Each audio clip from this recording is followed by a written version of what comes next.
Hello ಎಲ್ರಿಗೂ ನಮಸ್ಕಾರ. Welcome back to Bhagya creation. ಯಾರ್ಯಾರಾಗೆ ನಮ್ಮ ಚಾನಲ್ ನೋಡ್ತಾ ಇದ್ದೀರಾ ದಯವಿಟ್ಟು ಸಬ್ಸ್ಕ್ರೈಬ್ ಮಾಡ್ಕೊಳ್ಳಿ. ನನ್ನ ವಿಡಿಯೋ ಇಷ್ಟ ಆದರೆ ಒಂದು ಲೈಕ್ ಕೊಡಿ. ನಾನಿವತ್ತು ಬಾರ್ಲೆ ಅಕ್ಕಿ ಗಂಜಿ ಮಾಡ್ತಾಯಿದ್ದೀನಿ. ತುಂಬಾ ಚೆನ್ನಾಗಿರುತ್ತೆ ಈ ಬಿಸಿಲಿಗೆ. ನಿಜ, ಎಷ್ಟು ನೀರು ಆಗಲಿ, ಒಂದು ಜ್ಯೂಸ್ ಆಗಲಿ, ಗಂಜಿ ಆಗಲಿ, ರಾಗಿ ಗಂಜಿ ಇವೆಲ್ಲ ಕುಡಿದ್ರೂ ನಮ್ಮ ಬಾಡಿಗೆ ಎಷ್ಟು ತಂಪಾದ್ರೂ ಸಾಲಲ್ಲ ಈ ಬೇಸಿಗೆ ಟೈಮಲ್ಲಿ. ಹಾಗಾಗಿ ಇವತ್ತು ಬಾರ್ಲೆ ಅಕ್ಕಿ ತುಂಬಾ ತಂಪು, ಅದನ್ನು ಮಾಡ್ತಾಯಿದ್ದೀನಿ. ಅದಕ್ಕೆ ನಾನಿಲ್ಲಿ ಒಂದು ಚಿಕ್ಕ ಬೌಲಲ್ಲಿ ಬಾರ್ಲೆ ಅಕ್ಕಿ ತೊಗೊಂಡಿದ್ದೀನಿ, ಸ್ವಲ್ಪ ಕಲ್ ಸಕ್ಕರೆ, ಒಂದು ಗ್ಲಾಸ್ ಹಾಲು ತೊಗೊಂಡಿದ್ದೀನಿ. ಇವಾಗ ನೋಡಿ, ಕುಕ್ಕರ್ಗೆ ನಾನು ಆ ಬಾರ್ಲೆ ಅಕ್ಕಿನ ತೊಳೆದ್ಬಿಟ್ಟು ಹಾಕೋತಾ ಇದ್ದೀನಿ. ಏಕೆಂದರೆ ಅದರಲ್ಲಿ ಸ್ವಲ್ಪ ಧೂಳಿರುತ್ತೆ. ನೀಟಾಗಿ ವಾಶ್ ಮಾಡ್ಕೊಬೇಕು. ಒಂದು 2-3 ಸಲ ವಾಶ್ ಮಾಡಿಕೊಂಡು ಇಲ್ಲಿ ನಾನು 1.5 ಗ್ಲಾಸಷ್ಟು ನೀರನ್ನು ಹಾಕೋತಾ ಇದ್ದೀನಿ. 2 ಗ್ಲಾಸ್ ಹಾಕ್ಕೊಂಡ್ರೂ ಓಕೆ, ಏಕೆಂದರೆ ಅದು ಚೆನ್ನಾಗಿ ಬೇಯಬೇಕು.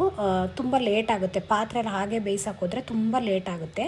ನೀವು ಫಾಸ್ಟಾಗಿ ಮಾಡ್ಕೋಬೇಕು ಅಂತಂದಾಗ ಈ ರೀತಿ ಕುಕ್ಕರಲ್ಲಿ ಬೇಯಿಸ್ಕೊಳ್ಳೋದು ತುಂಬಾ ಒಳ್ಳೆಯದು. ಬೇಗನೂ ಬೇಯುತ್ತೆ, ಬೇಗ ಆಗುತ್ತೆ. ಇವಾಗ ನೀರನ್ನು ಹಾಕ್ಕೊಂಡು ಇವಾಗ ಗ್ಯಾಸ್ ಹಚ್ಚಿ ಆ ಕುಕ್ಕರ್ನ ಇಟ್ಟು ಲಿಡ್ಡನ್ನ ಕ್ಲೋಸ್ ಮಾಡ್ತಾಯಿದ್ದೀನಿ. ಇವಾಗ ಇದನ್ನು ಒಂದು 5-6 ವಿಷಲ್ಲು ಚೆನ್ನಾಗಿ ಕೂಗಿಸ್ಬೇಕು, ಏಕೆಂದರೆ ಅದು ಬೇಯಬೇಕಲ್ವ ಚೆನ್ನಾಗಿ. ಹಾಗಾಗಿ ಮತ್ತು ಚಿಕ್ಕ ಕುಕ್ಕರ್ ಆಗಿರೋದ್ರಿಂದ, ಸ್ವಲ್ಪ ಇರೋದ್ರಿಂದ ಬೇಗ ವಿಷಲ್ ಬಂದುಬಿಡುತ್ತೆ, ಬೆಂದಿರಲ್ಲ.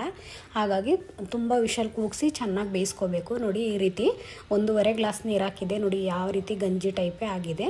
ಅಂದರೆ ಮಕ್ಕಳಿಗೆಲ್ಲ ಸ್ವಲ್ಪ ಹಾಲಾಕಿ ಮಾಡ್ಕೊಳ್ಳೋದ್ರಿಂದ ತುಂಬ ನೋಡೋದಕ್ಕೂ ಚೆನ್ನಾಗಿರುತ್ತೆ. ಮತ್ತು ಹಾಲಲ್ಲಿ ಮಾಡಿರೋದ್ರಿಂದ ಕೆಲವು ಮಕ್ಕಳಿಗೆ ಹಾಲು ಇಷ್ಟ ಇರುತ್ತೆ, ಅವರು ಈ ರೀತಿ ಕುಡಿಯೋದಕ್ಕೆ ಇಷ್ಟಪಡ್ತಾರೆ.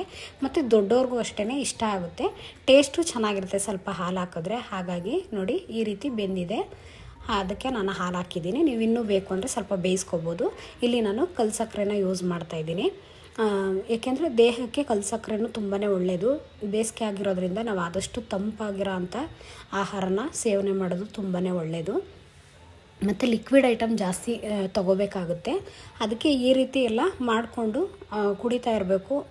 ಆವಾಗ ನಮಗೆ ಆರೋಗ್ಯನೂ ಚೆನ್ನಾಗಿರುತ್ತೆ ಮತ್ತು ನಮ್ಮ ದೇಹನೂ ಈ ಬಿಸಿಲಿಗೆ ಹೊಂದ್ಕೊಳ್ಳುತ್ತೆ. ಈ ತುಂಬ ಬಾಡಿ ಹೀಟಾಗಿದ್ದು ಈ ಬಿಸಿಲಲ್ಲಂತೂ ನಿಜ ಇರೋದಕ್ಕೆ ಆಗಲ್ಲ. ಮಕ್ಕಳಿಗಂತೂ ತುಂಬಾ ಕಷ್ಟ. ಇವಾಗ ನೋಡಿ, ಕಲ್ ಸಕ್ಕರೆ ಹಾಕ್ಕೊಂಡು ಚೆನ್ನಾಗಿ ಕುದಿಸ್ಕೊಂಬಿಟ್ಟಿದ್ದೀನಿ. ಈಗ ಕುದಿಸಿ ಒಂದು ಬೌಲಿಗೆ ಎತ್ತಿಟ್ಕೊಂಡಿದ್ದೀನಿ. ಇದು ಸ್ವಲ್ಪ ತಣ್ಣಗಾಗಬೇಕು. ನಾನು ಫ್ರಿಡ್ಜಲ್ಲಿ ಎತ್ತಿಟ್ಟಿದ್ದೆ. ನೋಡಿ, ಫ್ರಿಡ್ಜಲ್ಲಿ ಎತ್ತಿಟ್ಟು ಇವಾಗ ಕಾಮ ಕಸ್ತೂರಿ ಬೀಜನ ನೆನೆ ಇಟ್ಟಿದ್ದೆ, ಅದನ್ನು ಹಾಕೋತಾ ಇದ್ದೀನಿ. ಯಾಕೆಂದರೆ ಅದು ತಂಪಲ್ವ, ಇದ್ರ ಜೊತೆಲಿ ತಿಂದರೆ ತುಂಬಾ ಒಳ್ಳೆಯದು ಆರೋಗ್ಯಕ್ಕೆ. ಮತ್ತು ಕಲರ್ಫುಲ್ಲಾಗಿರೋದ್ರಿಂದ ಮಕ್ಕಳಿಂದ ಹಿಡಿದು ದೊಡ್ಡವ್ರವ್ರಿಗೂ ಸಖತ್ತು ಇಷ್ಟ ಆಗುತ್ತೆ. ನೋಡೋದಕ್ಕೂ ಚೆನ್ನಾಗಿದೆ, ತಿನ್ನೋಣ ಅಂತ ಅನಿಸುತ್ತೆ. ಹಾಲಲ್ಲಿ ಮಾಡಿರೋದ್ರಿಂದ ಟೇಸ್ಟ್ ಅಂತೂ ಸಖತ್ತಾಗಿರುತ್ತೆ. ನೀವು ಬೆಲ್ಲ, ಸಕ್ಕರೆ ಯೂಸ್ ಮಾಡೋದಕ್ಕಿಂತ ಆದಷ್ಟು ಕಲ್ ಸಕ್ಕರೆ ಹಾಕ್ಕೊಂಡು ಮಾಡ್ಕೊಳ್ಳಿ, ಇಲ್ಲಾಂದರೆ ಬೆಲ್ಲನಾದರೂ ಹಾಕ್ಕೊಳ್ಳಿ.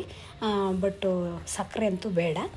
ತಂಪಾಗಿರುತ್ತೆ, ಟೇಸ್ಟು ಸೂಪರಾಗಿರುತ್ತೆ. ಇವಾಗ ನಾನು ಬೌಲಿಗೆ ಸರ್ವ್ ಮಾಡ್ಕೊಂಡಿದ್ದೀನಿ. ನೀವು ಬೆಳಗ್ಗೆನೇ ಮಾಡಿಬಿಟ್ಟು ಮಧ್ಯಾಹ್ನ ಟೈಮ್ ಈ ರೀತಿ ತಿನ್ನೋದ್ರಿಂದ ನಿಮ್ಮ ದೇಹನೂ ತಂಪಾಗಿರುತ್ತೆ. ಬಿಸಿಲು ಟೈಮಲ್ಲಿ ಸಖತ್ತಾಗಿರುತ್ತೆ. ಈಗ ನಮ್ಮ ಚಾನಲ್ನ ಸಪೋರ್ಟ್ ಮಾಡಿ, ಸಬ್ಸ್ಕ್ರೈಬ್ ಮಾಡ್ಕೊಳ್ಳಿ, ಶೇರ್ ಮಾಡಿ, ಕಮೆಂಟ್ ಮಾಡಿ. Thank you for watching.